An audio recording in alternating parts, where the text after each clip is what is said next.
Hi, so we're live from COP26 in Glasgow. My name is Bernadka Dubicka, representing the Royal College of Psychiatrists, and I've got two lovely young people here from the States who want to talk to me about youth mental health and the climate and ecological crisis. So do you both want to introduce yourselves first, say who you are and where you're from and your involvement in this movement?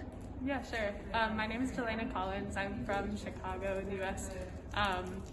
And I do a whole bunch of climate things. I'm here with a group called It's Our Future, which is a group of young people who we're sort of all being taught to advocate and educate other people on climate, and we're doing a lot of work with like schools and our own town that we live in just to make them more sustainable.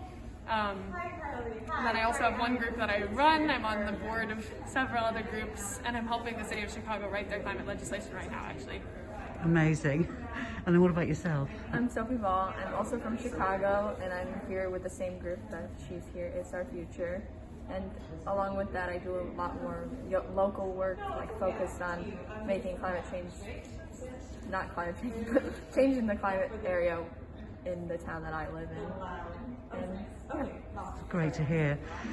So I'm here as a psychiatrist, and I'm really worried about the impacts of the ecological emergency on children and young people.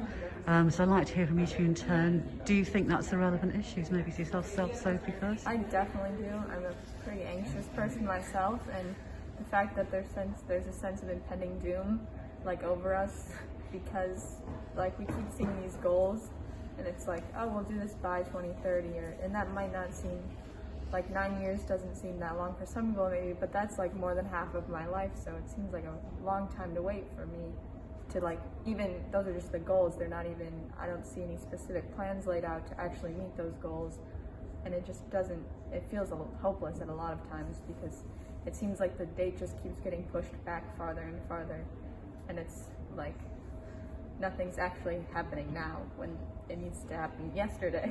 Yeah. And yourself, Gillian? I would agree. There's a term that I've heard that's called climate anxiety, which is sort of what Sophie was saying. It's just this feeling of sort of constant stress because you know that the state of our planet is constantly going downhill.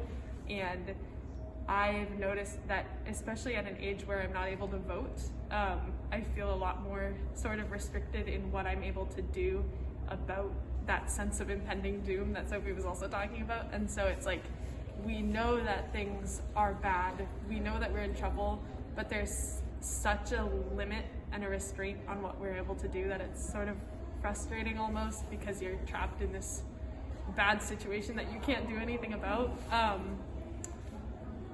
So that's what I would say, I guess. I think it does have an effect on your mental health. There's also some positivity in being able to meet other young people and be at a conference like this where everyone is at least talking and thinking about climate change and how we can solve it, but it is, yeah, it's definitely stressful, and there's this weight of sort of like, oh, you're young, like we're handing the world over to you, but that's just another burden almost of like, okay, now we have to solve this problem as well, and I can't even vote, so how can I solve this problem? So it's like it's a little overwhelming. Yeah, thank you for sharing that. And what about this conference itself? How well do you think young people's views have been represented here, and particularly around health and mental health? Sophie?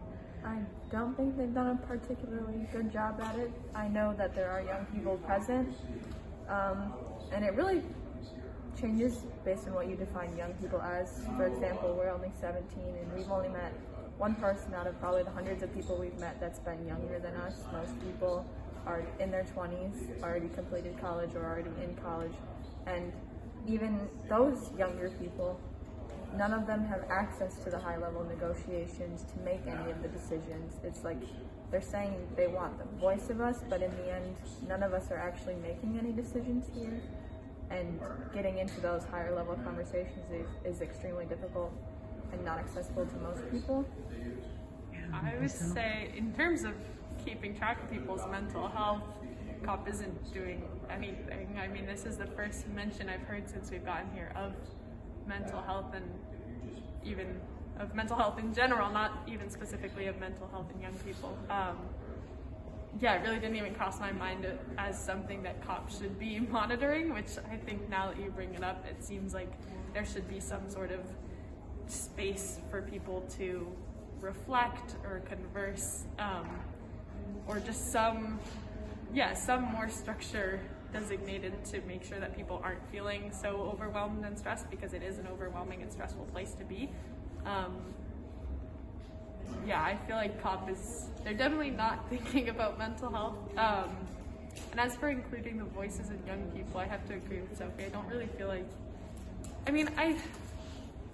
in a way, I think that at least in my mind, what I have to say is probably similar to what a lot of delegates are saying, which is like, okay, this is a problem, we need to be working on it. And so I don't necessarily know how much of a unique experience I have to contribute, but at the same time, it does feel a bit restrictive, and the people that are making decisions are very much on a pedestal, and there's no way that we can enter those decision-making rooms, quite literally.